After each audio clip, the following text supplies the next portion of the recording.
दोस्तों नमस्कार। आज हम बात करेंगे एक बहुत महत्वपूर्ण मसले पे, और वो मसला है तिब्बत का। तिब्बत को लेके जो शरणार्थी हैं पूरे दुनिया में और ख़ास करके भारत में, वो प्रेस क्लब में एक मीटिंग कर रहे थे, प्रेस वार्ता कर रहे थे।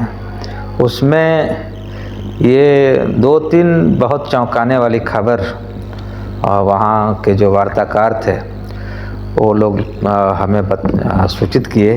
सबसे पहला तो ये है कि पूरे तिब्बत में चाइना, जो तिब्बती लोग हैं उनको एक कॉलोनियल बोर्डिंग स्कूल्स होते थे उसमें भेज रहे हैं, और पूरा का पूरा जो तिब्बती कल्चर है या उनकी परंपरा है या इतिहास है या जो उनके सरोकार्स हैं वो सबको एक तरह से वाइप आउट करने की पूरी कोशिश है।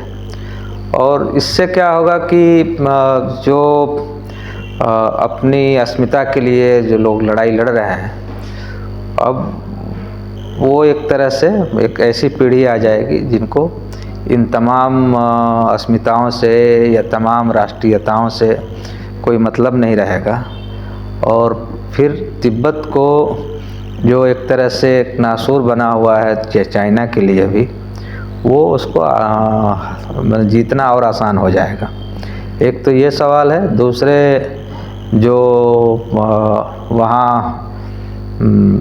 आरोप लगाया जो वार्ताकारों ने कि कई जगह बुद्ध की मूर्तियाँ तोड़ी गई, कई जगह मोनेस्ट्रीज तोड़े गए, और इसके साथ साथ जो भारत और तिब्बत का रिश्ता है, भारत और चीन का रिश्ता है, उसमें भी एक तरह के एक अलग कोण पे, अलग अलग मसले पे, खास करके जो राजनयिक मसले हैं उसमें अभी चीन कहीं न कहीं वो भारी पड़ता दिख रहा है। लेकिन तिब्बत के जो लोग हैं जो दुनिया भर में इधर उधर शरणार्थी की तरह अपना जीवन गुजार रहे हैं, वो लोग अब पूरी दुनिया में एक तरह का कैंपेन जारी कर रखा है। यहाँ भारत में भी एक हफ्ते का कैंपेन था, और यहाँ उसके अंतिम दिन एक प्रेस वार्ता था press club of India Delhi में। तो हम ले चलते हैं वहीं प्रेस क्लब में।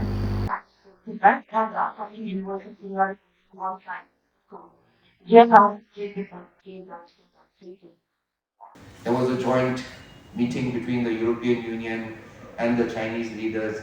So if you would look closely, they were able to raise some issues when it came to Tibet during the joint statement. I hope that India can also learn from this. In some ways, India is different from Western countries, because one thing that we all know is that India shares a border with China. Europe does not share a border with China. USA does not share a border with China. So it becomes quite sensitive, but I think with a lot of support coming from the Western nation, India can also sort of put its nation first, but also use all these agencies to take out as much as it can. So on that note, I would like to end my briefing here and hand over the mic to Srin Chandala. Thank you. Our next speaker, Lekula, is the campaign director of SFT India, and he'll talk on colonial boarding school, which is the current issue which is happening inside Tibet. Hello everyone, thank you for coming here. One of the two major issues that we raised during our advocacy week, one which is in the briefing paper that we have presented to you guys, the oppressive policies targeting Tibetan children. Since 2018, Chinese authorities have continued to violate the rights of Tibetan children, in which we have seen the rise of colonial boarding schools, Chinese colonial boarding schools in Tibet. These colonial boarding schools are framed in such a way that it's a policy by the CCP to forcefully assimilate and sinicize Tibetan children. In these colonial boarding schools, the 1 million Tibetan children have been forcefully separated from their families and communities and are forced into these colonial boarding schools. So 1 million Tibetan children, it constitutes nearly 3 out of 4 Tibetan children, which is nearly 78% of Tibetan children, a whole generation of Tibetan children who are forcefully enrolled in these Tibetan schools. Not only that, we have at least 1 lakh of 4 and 5 years old Tibetan children who are in preschool boarding schools. So it's not just elementary and those, but we also have pre-elementary schools coming up, and in these schools, Tibetan children are forbidden from practicing their religion.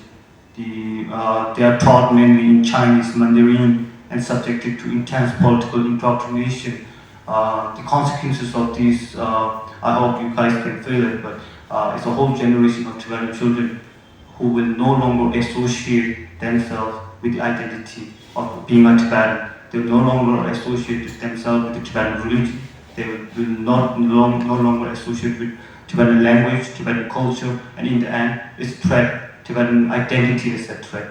This is one of the major key issues that we are taking up during the Advocacy Week. Thank you.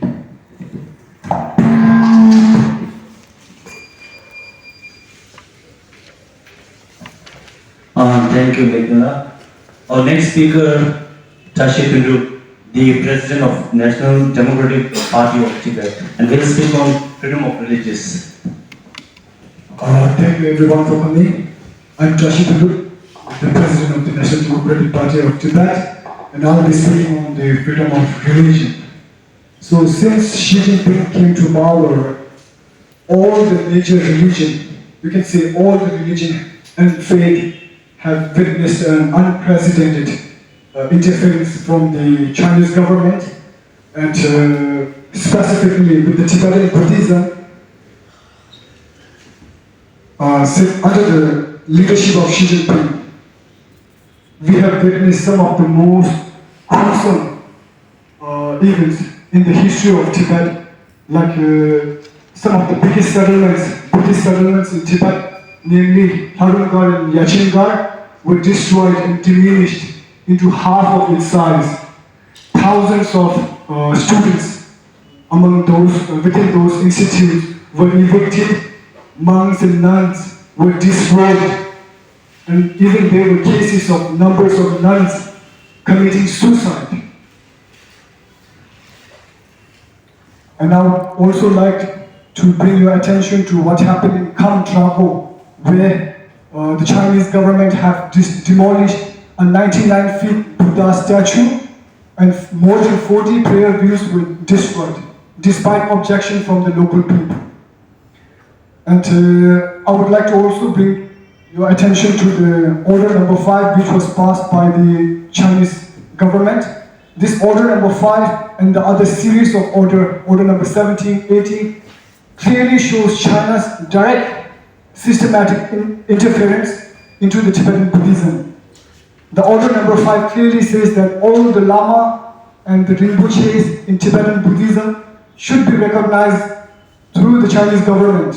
And recently, a member of parliament from India, namely Jagat Sri Namgyela, have raised a very important question.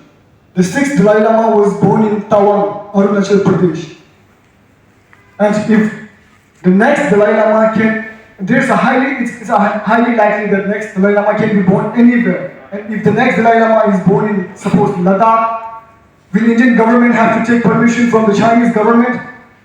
And there's a huge stake for India in this. We have 4 major schools of Tibetan Buddhism in India, and apart from that, the reincarnation of Dalai Lama is a very sensitive issue though, but at the same time India has a very huge stake in this. So I, on behalf of the coalition of organizations, highly recommend and appeal to the Indian government that they raise their voice regarding the freedom of religion in Tibet with China. Thank you. Now we have done with our speaking, so if there is any question from media person who would like to have a